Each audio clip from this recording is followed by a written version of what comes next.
let me introduce you to my favourite car in the Mazda range, the Mazda 3.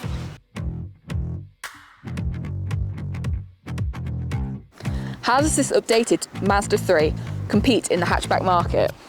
It's been around since the early 2000s, looking very different than it does today. Its current design is striking with curving lines and a sleek exterior that we have known and loved since its released in 2019. The Mazda 3 is available as both a hatchback and saloon body type. However, my personal favourite is the hatchback just because of its curving lines, and I think it looks more striking. However, the 2024 model has stuck with what's safe and been safe since 2019 and has made no changes to the exterior design for the new model year. So now let's talk about that space in the back. It's 358 litres. There's quite a deep amount of storage in here, so a bit of a lip if you want to lift things in and out. Slightly smaller than its competitors, but it's still a decent amount of space for a hatchback of its size. I think for a hatchback as well, it's got a decent amount of legroom and head height in the back. 3 adults across the back. You might struggle as you would in any hatchback of this size, but the legroom, it is pretty decent.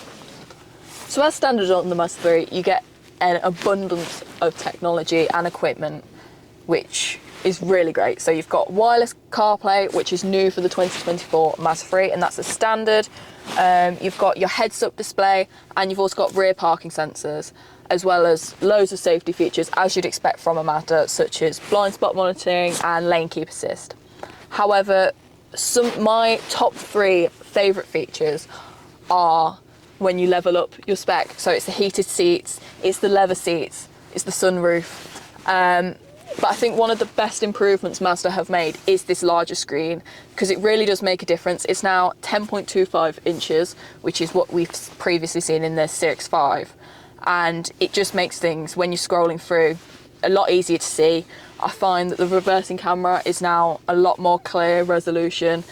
And another thing I like that is also new, not as standard, but as you level up through your specs, is the wireless charging pad for your phone.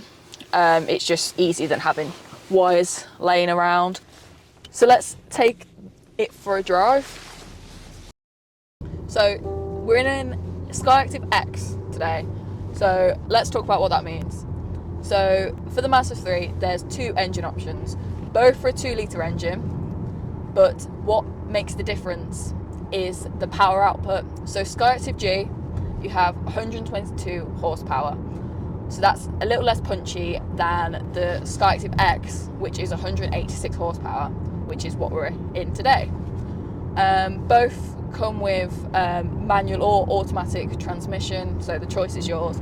However, Skyactiv X you can only get on the higher specifications, so that's not available as standard. So the drive of the Mazda 3 is comfortable. You feel pretty sturdy on the road. The back window is sort of my only slight criticism. It's quite small. You can still see perfectly out of it. You've got a big nice mirror in the centre, and your wing mirrors are more than adequate. That's the only thing that's different for me on the Mazda 3. We're on some nice country lanes. We're going at decent speed, and it handles it perfectly, takes the corners nicely.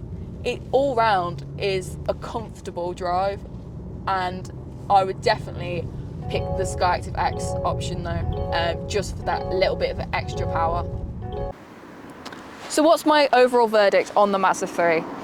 I think it's a really great option if you're looking for something in that hatchback market, as it's got lower running costs due to its mild hybrid technology.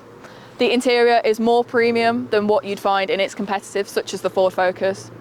And I think its striking design really helps it stand out from the rest that's in the market.